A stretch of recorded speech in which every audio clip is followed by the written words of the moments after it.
এর কাছে যাব, কিন্তু তার আগে সৈকত বিশিষ্ট অধ্যাপক এবং তার পাশাপাশি প্রফেসর পবিত্র সরকার, তিনি একটা সময় ইউপিএসসির এক্সামিনারও ছিলেন, প্রাক্তন এক্সামিনার ছিলেন, দীর্ঘদিন ধরে এই কম্পিটিটিভ এক্সামিনেশন নিয়ে তিনি একেবারে সামনে থেকে দেখছেন। আমি তার একটি সাক্ষাৎকার করেছি, যেটি আজ 9:30টার সময় পূর্ণাঙ্গ সাক্ষাৎকারটি জানতে চায় বাংলাতে, দেখা যাবে, দর্শকরা দেখতে পারবেন। একটি অংশতে উনি বেশ রাগত গলাতেই বললেন যে এলোমেলো করে দেমা লুটে পুটে খাই, মানে সরকারগুলো, মানে আজ যদি তোমাদেরও সরকার আসে, পবিত্র সরকারদের বোধহয় ফ্যাল করে দেখতে হবে যে এই দালাল রাজটা উঠে পড়ে লাগছে, কাল বিজেপির আসলে তাদেরও দেখতে হবে। আমি বলছি এই সেকশনটাকে কি করে, এই লুটে মুটে খাওয়ার যে সেকশন, এটাকে কি করে বাদ দেওয়া যায় সেটা নিয়ে তোমার কাছে আসবো, কিন্তু তার আগে একবার পবিত্রবাবু কি বললেন শুনবো। বিহার নিয়ে আমরা একটা সময় এটা বলতাম, ঝাড়খণ্ড নিয়ে বলতাম, এখন বাংলাকে নিয়ে সবাই, শিক্ষা মানেই দুর্নীতি বাংলায়। এটা চেঞ্জ করার কি কোনো কোর্স কারেকশনের কোনো অপশন আছে? 1, 2, 3 করে যদি বলেন, যদি কোনোদিন তৃণমূল কংগ্রেস আপনার থেকে সাজেশন চায় বা অন্য কোনো সরকার এলো, তারা যদি বলেন, আপনার কি মনে হয় এটা ঘোরানোর কি জায়গা? আমি তো তুচ্ছ লোক, কিন্তু অনেক শিক্ষাবিদ আছেন যারা একসঙ্গে বসে এই উত্তরগুলো দিতে পারেন। দোষগুলো কোথায় ঘুণ ধরেছে সেটা কেউ জানেন না তা নয়, তা যদি বলেন যে আমরা কিছুই জানি না, আমাদের আপনারা উপদেশ দিন কি করব, এটা বললে একটু ন্যাকামির মতো শোনাবে। সবাই জানেন কি করতে হবে, যে কিভাবে শিক্ষক, যোগ্য শিক্ষক নিয়োগ করতে হবে, ভালো টেক্সট বই করতে হবে, ভালো পরীক্ষার পদ্ধতিটা একটু বদলাতে হবে। কাজেই এ নিয়ে এখানে বসে আমার বক্তৃতা করার কোনো মানে হয় না। ইচ্ছে করেই যদি করে তাহলে আর কি করা যাবে? আমরা চাই না শিক্ষা, আমরা চাই না শিক্ষা, শিক্ষা চলুক, এটা আমরা চাই না। যদি এরকমই ভাবা হয়, সেরকমই তো ভেবেছিলেন তো মন্ত্রী যারা জেলে আছেন, সেরকমই তো ভেবেছিলেন যে অন্য কিছু চাই, শিক্ষার বদলে অন্য কিছু চাই। পুরনো বাংলা যে প্রবাদটা আছে, এলোমেলো করে দেমা লুটে পুটে খায়, এরা ভাবেন না যে জীবন একটা, কত ভোগ করবেন, কত টাকা জমাবেন, কত ভোগ করবেন, কটা শরীর আছে মানুষের, জন্ম এবং মৃত্যুর দ্বারা বিচ্ছিন্ন যে একটা জীবন, এটা ভাবেন না। ভাবেন অনন্ত সুখ, অনন্ত ভোগ, অনন্ত সুযোগ আমরা নেব, এইভাবেই ভাবেন। হয়তো মূর্খের ভাবনা বলে আমি মনে করি। সৈকত, এটা ভাবার কোনো কারণ নেই যে তোমাদের যদি কোনোদিন আবার সরকার আসে, অসম বামফ্রন্ট সরকার যদি আসে, তাহলে তাদের মধ্যে এই ভোগীদের শ্রেণী, যেটা পবিত্রবাবু বললেন, সেটা থাকবে না, এই দালালদের শ্রেণী থাকবে না, এবং মধ্যসত্ত্বা ভোগী তারা থাকবে না। আমি আবারও বলছি, হয়তো মনে হতে পারে যে বিজেপিকে 5% কম সমালোচনা করলাম, তৃণমূলকে 10% বেশি সমালোচনা করলাম, তোমাকে সমালোচনাটা পুরোটাই 100% করলাম, কিন্তু সৈকত এটা বাস্তব। এই কোচিং সেন্টার র্যাকেট, এই দালাল র্যাকেট, এই গোটা শিক্ষা দুর্নীতির যে র্যাকেট, যেটা রুদ্রপ্রসন্ন বলছিল মাফিয়া, এক্সাম মাফিয়া, এটাকে বন্ধ কি করে করবে তোমরা? তোমাদের কাছে কি কোনো সুনির্দিষ্ট রোডম্যাপ আছে? দেখুন, আর যাই হোক, অষ্টম বামফ্রন্ট সরকার আসুক বা বামেদের প্রতিনিধিত্ব সরকারি মন্ত্রিসভার ভেতরে থাকুক, আর যাই হোক, অন্তত বাইজুসের মতন কোম্পানিগুলো ব্যাঙের ছাতার মতন এখানে ইনস্টিটিউট খুলে ফেলবে, সেই ব্যবস্থা নির্বাচিত জনগণের সরকার করবে না, বামপন্থীরা তা করবে না। আবার বামপন্থীরা যদি সরকারে ছিল এতদিন 34 বছরে, বা যদি ভবিষ্যতে আসে, আর যাই হোক, শান্তনু কুন্তল কিংবা প্রমোটারের বাড়িতে ওএমআর সিট পাওয়া যাবে না। আমি বলছি কি পেলাম আমরা এই রাজ্যের সরকার দেশের সরকারের কাছ থেকে? কারণ শিক্ষা নিয়ে দুর্নীতি আমরা বছরের পর বছর ধরে রাজ্য নিয়ে করেছিলাম, এখন আমরা সর্বভারতীয় ক্ষেত্রে করছি। দিদি দিল টেট চুরি আর দাদা দিচ্ছে নেট চুরি, নেট চুরি। গোটা দেশ এবং রাজ্যের শিক্ষা ব্যবস্থাটা পুরো ব্যবসার জায়গায় নেমেছে। এই যে তুমি বারবার বলছো সিন্ডিকেট বা এই যে মাফিয়া রাজ, এই মাফিয়া রাজ সরকারি প্রশ্রয় ছাড়া সম্ভব নয়। যেমন আমরা এই রাজ্যে ওএমআর সিট যে জায়গায় পাওয়া গেছে, প্রত্যেকের সঙ্গে ছবি পাওয়া গেছে শাসক দলের নেতামন্ত্রী, এমনকি মুখ্যমন্ত্রী পরিবারের খোদ সদস্যদের সঙ্গে। আবার উল্টো দিকে হরিয়ানায় সরকার কার ছিল, বিহারের সরকার কার ছিল, গোটার গুজরাটে প্রশ্নপত্র ফাঁসের প্রথম যে লিঙ্কম্যান কার সরকার? স্বাভাবিকভাবে সরকার কিছু জানতো না, সরকার কিছু বুঝতো না, এটা বিশ্বাস করা অসম্ভব। কিন্তু আমার বক্তব্যটা একটু অন্য জায়গায়। আমরা দীর্ঘদিন ধরে বামপন্থীরা বলবার চেষ্টা করছি, এই যে ন্যাশনাল এডুকেশন পলিসির নাম করে শিক্ষাটাকে কর্পোরেট হাউসের কাছে তুলে দেওয়ার সুনির্দিষ্ট বন্দোবস্ত করা হচ্ছে। এই যে ইউজিসি নেটে থিয়েটারের স্টুডেন্ট, যে থিয়েটারের স্টুডেন্ট যে নেট পরীক্ষা দেবে, তাকে উত্তর দিতে বলা হচ্ছে যে রাম মন্দিরের রিকনস্ট্রাকশন কত তারিখে অনুষ্ঠিত হয়েছে। আমরা অবাক হয়েছিলাম প্রশ্নপত্র দেখে যে কে বানাচ্ছে প্রশ্নপত্র।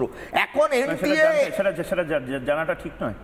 আমি তো জানি একটু আপনি জানবেন না, একদম আপনি সাংবাদিকতা করেন, আপনার কি জানাটা জরুরি? মানে যে নাটক লিখবে, আমি জানি না এটা, যে নাটক লিখবে আমি বলছি একদম তাকে যৌথ খামার নিয়ে শুধু পড়াশোনা করতে হবে। না না একদম না, আপনি সাংবাদিকতা করেন, আপনি একটু বলুন না, রামচরিত মানুষে হনুমান কবে অ্যাপিয়ার হয়েছিল? রামচরিত মানুষে হনুমান কবে অ্যাপিয়ার হয়েছিল? বলো যে রামচরিত মানুষে হনুমান কবে কোন কাণ্ডে অ্যাপিয়ার হয়েছিল? না না একটু বলো না, হনুমান নিয়ে প্রশ্ন উত্তর দাও না।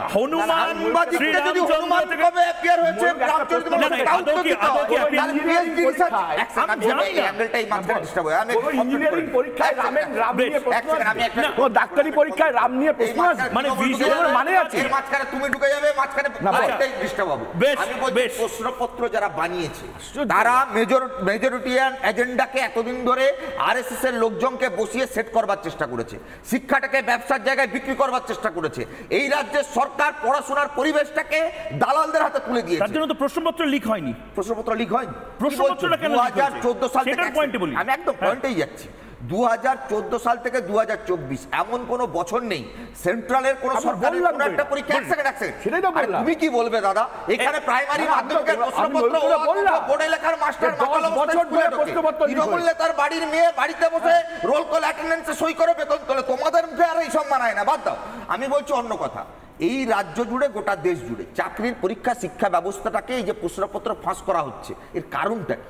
তার কারণটা হচ্ছে শিক্ষা ব্যবস্থা থেকে প্রান্তিক মানুষ, গরিব মানুষ তারা যাতে দূরে চলে যায়। কেন ইমাজিন 1 কোটি টাকা একটা কোচিং সেন্টারের ফিস, 15 লক্ষ 30 লক্ষ 40 লক্ষ 50 লক্ষ টাকা প্রশ্নপত্রের দাম। এই রাজ্যে প্রাইমারি এসএসসি 15 লাখ 20 লক্ষ টাকায় চাকরি বিক্রি হয়েছে। সুরেন্দ্রনাথ কলেজের একজন ছাত্রী কলেজে ভর্তি হতে গিয়ে সুইসাইড করেছে মাত্র 20,000 টাকা দিতে পারেনি বলে। তারপরে তুমি বলছো এরা কেন প্রশ্নপত্র ফাঁস করে? এরা প্রশ্নপত্র শিক্ষা ব্যবস্থাটাকে কলুষিত করতে চায়। কারণ যত বেশি তুমি জানবে, যত বেশি চর্চা করবে, তত বেশি তুমি প্রশ্ন করবে। শাসক চুরি করবে, সরকার লুট করবে, তাদের বিরুদ্ধে কোনো প্রশ্ন করা যাবে না। আর এক সেকেন্ড, ডাক্তারি পরীক্ষাটা তোমাদের সিলেবাসের বাইরে, আমি লাস্ট শেষ করছি, আমি শেষ করছি। ওটা নিয়ে হবে, ওটা নিয়ে হবে, আমি শুনিনি। তোমার আর্কাইভ থেকে একটা ভিডিও দেখাও, একটা ফুটেজ দেখাও। গত 7-8 দিন ধরে তৃণমূল কংগ্রেসের একটা ছাত্রদের একটা সংগঠন, যে কাকা জাটাদের সংগঠন না, ছাত্রদের সংগঠন, সেই ছাত্র সংগঠন নিট অথবা নেট নিয়ে তাদের অফিসিয়াল স্টেটমেন্ট কি?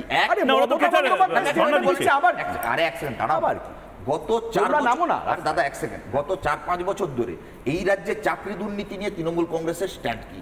আমি এই কারণে রেফারেন্সটা টানলাম, কারণ যারা আজকে এই নেট আর নিটের দুর্নীতির বিরুদ্ধে রাস্তায় নেমেছে তারাই তৃণমূল ছাত্র পরিষদের সভাপতি সভানেত্রী হয়ে নর্থ বেঙ্গল ইউনিভার্সিটিতে প্রফেসর হয়েছে, অধ্যাপককে চড় মেরে প্রফেসর হয়েছে।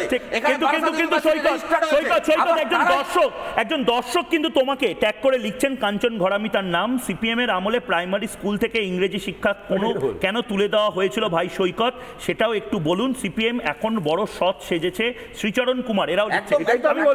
যখন ইংরেজি শিক্ষা তুলে দেওয়া হয়েছিল তখন পার্থবাবুরা বা আমাদের যারা মন্ত্রী ছিলেন তাদের বান্ধবীর বিছানায় টাকা পাওয়া যায়।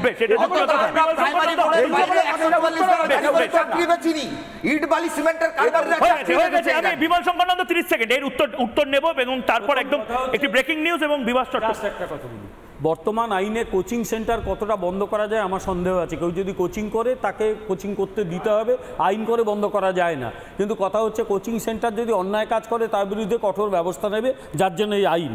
আরেকটা হচ্ছে যে এই রাজ্যে যা অন্যায় হয় organise criminal gang supported by political party, আর কেন্দ্রে যে সমস্ত কোশ্চেন লিক হয়েছে সরকার তাদের বিরুদ্ধে গেছে, তাদের শাস্তি দিচ্ছে। পার্থক্যটা এইখানে, যারা এগুলো বোঝে না তাদের বোঝানোর দায়িত্ব আমার নেই, কিন্তু বাস্তবটা হচ্ছে এ রাজ্যে যা ঘটেছে অর্গানাইজড গ্যাং করেছে এবং শাসক দল তাদের মদত দিয়েছে, তাদের কাছ থেকে পয়সা কামিয়েছে।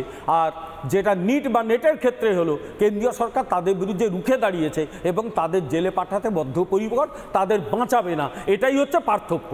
না না, যে প্রশ্নপত্র সেট করেছিল তাকে শাস্তি দেবেন তো? অপেক্ষা করতে হবে, তো তদন্ত হচ্ছে,